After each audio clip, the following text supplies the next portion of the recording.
Hello game fans, it's been a while since our last video because of busy things going on in my personal life. However, today we will be taking a look at Strike Suit Infinity, which is a standalone game, a follow-up to January's Strike Suit Zero.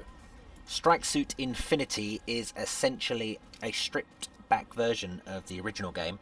It's essentially Strike Suit Zero, but just a horde mode.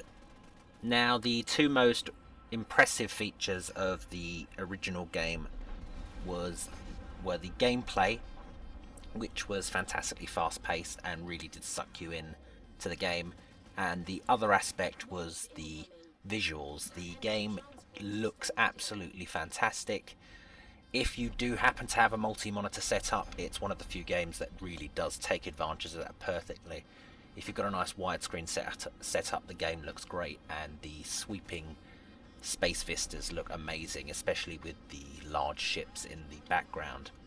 Now, it retains both the great visuals and the really fantastic gameplay and strips it back to just a pure horde mode. So like all horde modes, it's fairly straightforward. You must survive and defeat wave after wave of enemy mobs or units. Now, the original had very much an arcade feel to it, and with this scaled back version, they're really pushing the arcade side of things, as a big part of this game is the online leaderboards. And you will find yourself chasing the leaderboard tables over and over again. Now, the game is fairly challenging from the get-go. However, with each round you are facing tougher and tougher enemies in greater numbers. So this is no walk in the park. While it is an arcade style game, it is not simple, it is not easy, and it is challenging. So you'll be working very hard to try and get to the top of those leaderboards.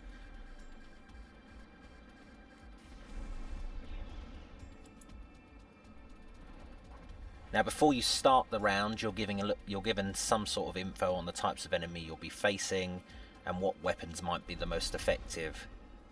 But it's really not very clear, and it probably would be a lot easier for those of you that have played the original. Equally, the game really does not help you or hold your hands to when it comes to the upgrades and customization systems. There's a pretty heavy learning curve there and not much in the way of advice to help you out.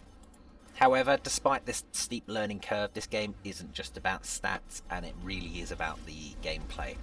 As I said, the gameplay is great, and it really, in order to get those high combos and those high scores, you've really got to learn how to use your mech suit / ship to the best of your ability.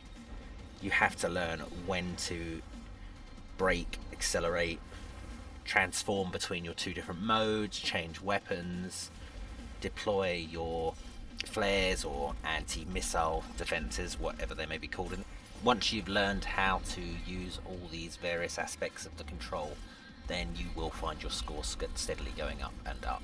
The controls handle absolutely fantastically.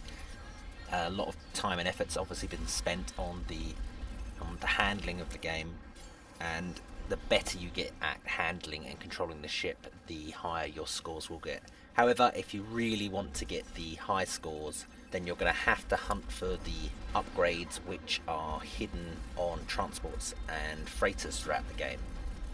So you will be spending a bit of time looking for this sort of stuff. Which is nice, because despite it being an arcade game, it does add a little bit of an element of depth to the game that otherwise would be missing without it.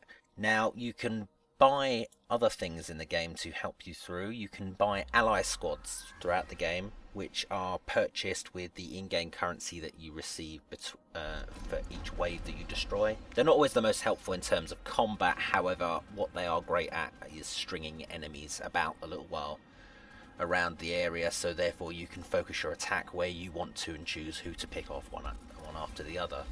It just means that you haven't got everything coming at you at the same time. The greatest feature of this game, however, is the replayability. The first Strike Zero game that came out in January was criticised a lot for the length of campaign. It was quite short, despite being a $20 game. However, Strike Suit Zero is a lot cheaper and yet will provide you with absolutely hours upon hours of replay time, purely because of the fact that it is far more arcade based, and because of those leaderboard options you will be trying to improve on your previous scores all the time. Strike Suit Infinity is available to buy now, and unlike its predecessor, it will give you hours and hours of gameplay. So if you enjoyed the previous game, or if you enjoy space-based games or arcade games, then do go check it out. I think you'll definitely get your money's worth. It's also worth noting that people who own Strike Suit Zero on Steam will also get an extra 50% off the new game, which is an absolutely fantastic deal. Thank you.